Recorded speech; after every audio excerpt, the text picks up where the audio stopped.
For months, I was confused about why I kept finding long hairs in my house. Then I saw my neighbor coming out of my house.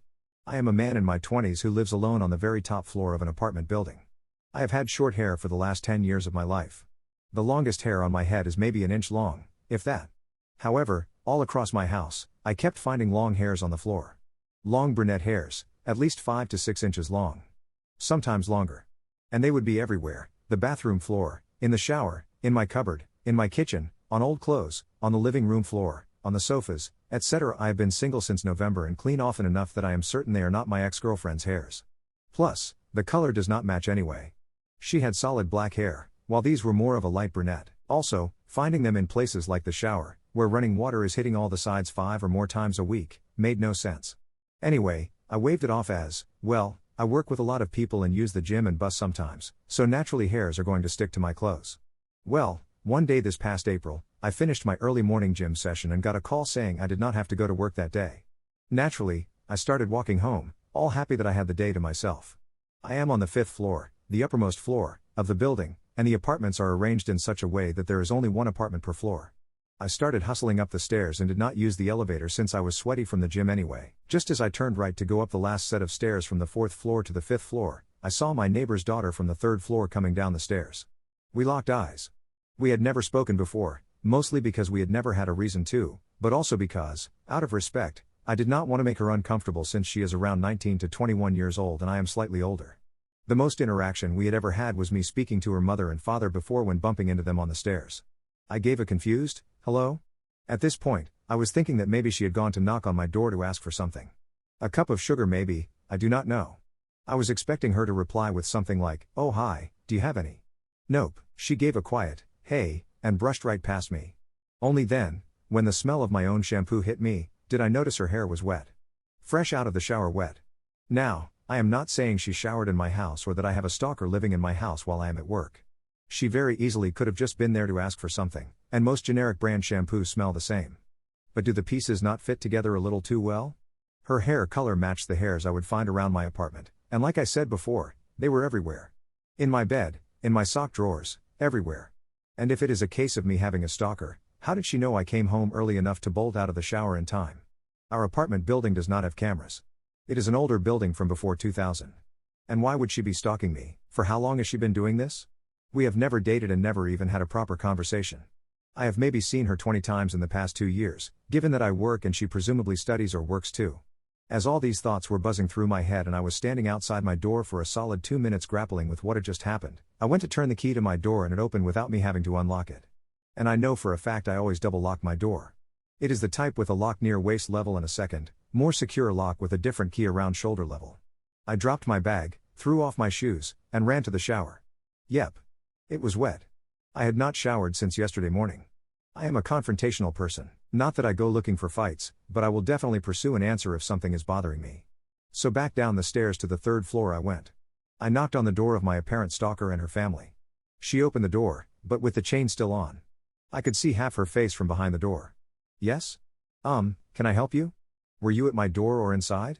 I do not want to make this a police thing right now, but you came down the stairs and I know you were inside. I just had to get something. It will not happen again. Okay, bye. See you. Then the door closed. This happened last month.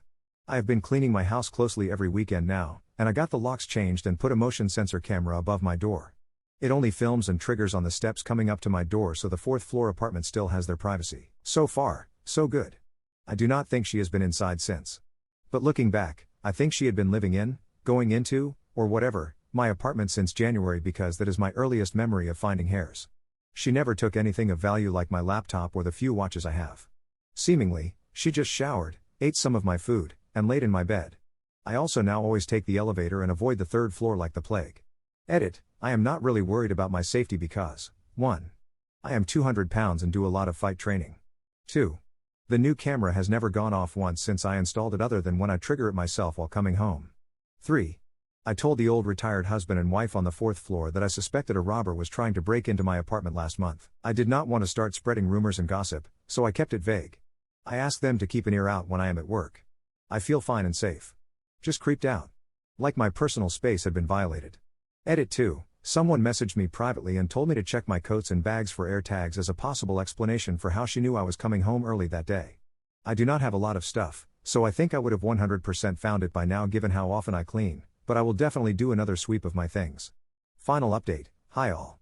Here is an update following my last post a week ago about me catching my neighbor coming out of my apartment after using my shower. My cousin's husband is a police officer, so I went directly to him about filing a report. He came over to my apartment first while I gave him a visual breakdown of what happened on the stairs and explained the odd things I had noticed in my apartment since January, primarily the hairs everywhere, missing food, and how my door was unlocked that day. Even though I had done a thorough cleaning following the incident on the stairs, my police officer friend was still able to find some hairs, so he bagged them up. I gave him my statement in detail and provided dates as best I could, including when I remembered finding the first hair and when I first noticed food going missing. He also advised me not to talk to the family, even with a friend present, in order to avoid confusion, legal complications, or muddying the waters with accusations. After all that was done, he left and came back 2 or 3 days later. He and his partner went to talk to the family on Sunday because they knew both parents would likely be home then. Long story short, she confessed to everything immediately and broke down into tears. She apologized once my police officer friend explained that entering someone's house for 5 months, even with keys, is still very much a criminal offense and that she could easily end up serving time if I pursued charges. He also said that sentence could very easily involve the inside of a jail cell regardless of whether she stole anything or not. I do not know how true that is. It may have just been my friend and his partner pressing her for a confession, but it worked. They talked for an hour with both parents and her all in the same room to get answers from her. Then, later that same day, he came upstairs to my apartment with his partner and gave me the full breakdown. Answers to commonly asked questions below. How did she get in and have her own keys? The locks on our doors use a code on the lock barrel that only the manufacturer or approved locksmiths have access to. She knew this because her parents got their locks changed when they first moved in. In fact, she used the same locksmith from back then. The locksmith presumably remembered the family and apartment but did not pay attention to the fact that it was the 5th floor this time instead of their own 3rd floor. So he came over, took the barrel out, saw the code, and made a set of keys. I was completely unaware. Both locks on my door are different brands, but presumably they operate in the same way, so having 2 locks made no difference. What was she doing in my apartment? Anyone who said she just needed space was right. She has 2 younger step-siblings, and her mother is a tutor who teaches from home. So at any given point, there were always children around the apartment. She would tell her parents she was going out to study, work, or visit a girlfriend, and then she would use my apartment as a hotel while she studied or relaxed. The reason she used mine was partly because she knew it would be empty, but also because my schedule was predictable. I work a normal 9-to-5 job and leave the house around 6 o'clock or 6:30 in the morning to go to the gym, so that essentially gave her access to my apartment from 6 a.m. until 5 p.m. How long had this been going on? My guess was right. It started in January, once she figured out I had broken up with my girlfriend around November. My girlfriend would sometimes stay at my apartment while I was at work, so that would have been a very interesting situation if they had crossed paths. How did she know I was coming home early that day? And on days I did not go to the gym, how did she know not to come in? This was a 2-part answer. First, I go to a commercial gym that has an app. Whether you are a member or not, one of the app features shows how many people are in each branch so you can see how busy it is. All you have to do is download the app and scan the QR code at the entrance by the turnstiles to add the gym to your My Gyms tab. The app literally shows things like, branch number 21, address, 950, 18% full. She would refresh the app in the morning, and if the number went up by 1 around 6 o'clock or 6:30 a.m. and she heard me go downstairs or use the elevator, which was not hard when the apartment building was otherwise silent at 6 a.m., then she knew my apartment was empty. Now for the creepiest and most messed up part of all of this. She had put an air tag on my car. She insisted she had only done that recently and initially just gambled that I would not be home earlier than expected, or maybe she would put her ear to the door. But then one thing led to another. I do not know how much I believe her, and again, this could have been an attempt to make herself look less guilty. That day when we crossed paths, she refreshed the app and saw I had left the gym, but then my car did not move. She connected the dots and tried to leave as quickly as possible. When she heard me coming up the stairs, she did not have time to lock up, which is why we met on the stairs and my apartment door was closed but unlocked. For anyone wondering, the AirTag was stuck underneath my car. What about the shower? She claimed she did not always use it, just on hot days or days she could not shower at home. I cannot confirm or deny that because, like I said previously, I shower more than 5 times a week because I go to the gym regularly. How did her parents never notice? Well, the father leaves early for work, around 5 a.m., since his bus route starts around 6 o'clock. The mother gets up around 6 o'clock or 7 a.m., but since she is preparing lessons for her students and getting her younger children ready for school, she was not overly concerned with what her 20-year-old daughter was doing. She would simply say, "I'm going to the college library," or, I'm going to my girlfriend's house, and that was enough. Did she have a crush on me? My police officer friend did not really say anything about this. Presumably, he never asked because it was not as important as the other details, or it simply never came up. At this point, it does not really make much difference.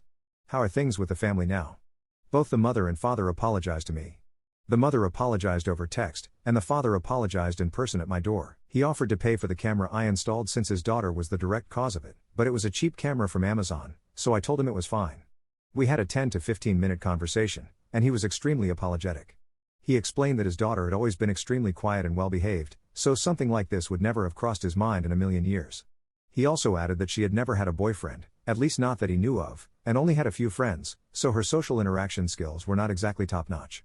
Even when guests came over, she would hide away in the spare room. So, to the people who predicted that maybe COVID and lockdown affected her social skills, you were partially right. Again, he offered me money for my missing food, new locks, and cleaning costs, but honestly, I already felt bad enough, so I declined. He also asked whether I planned to press charges, and I told him no. More on that below. He said he would eventually send his daughter to apologize to me in person once the situation calmed down because she is apparently extremely tense and upset and has not left her room in days. Am I going to press charges? No. I am still unhappy about the situation, especially the air tag on my car, but the family is apologetic, as is the daughter herself, and honestly, no one is really going to gain anything from pursuing this further. I would still like a proper apology, though. For anyone wondering, she got the air tag as a gift from her parents because she kept losing her belongings. Have I seen her since? No. Apparently, she will not leave her room and is terrified that I will press charges, although I assume her family has already told her I said I would not. How do I currently feel? I was never especially worried or nervous. I was just really creeped out by the whole situation. It felt like I had been hosting a parasite without realizing it. I am still a little angry, and a small part of me wants some kind of revenge, but realistically, any revenge I pursued, whether through money or public humiliation, would impact the parents more than her. Do I feel bad for her? Truthfully, no. She is not 10 years old. She is around 20 and educated, so yes, she should absolutely feel guilty, remorseful, and scared. There are plenty of places for young adults to go, such as public libraries or college study spaces. My apartment was by no means her only option. Did she use my bed or wear my clothes? Believe it or not, yes. She did. Any advice I can give? Check the devices connected to your Wi-Fi.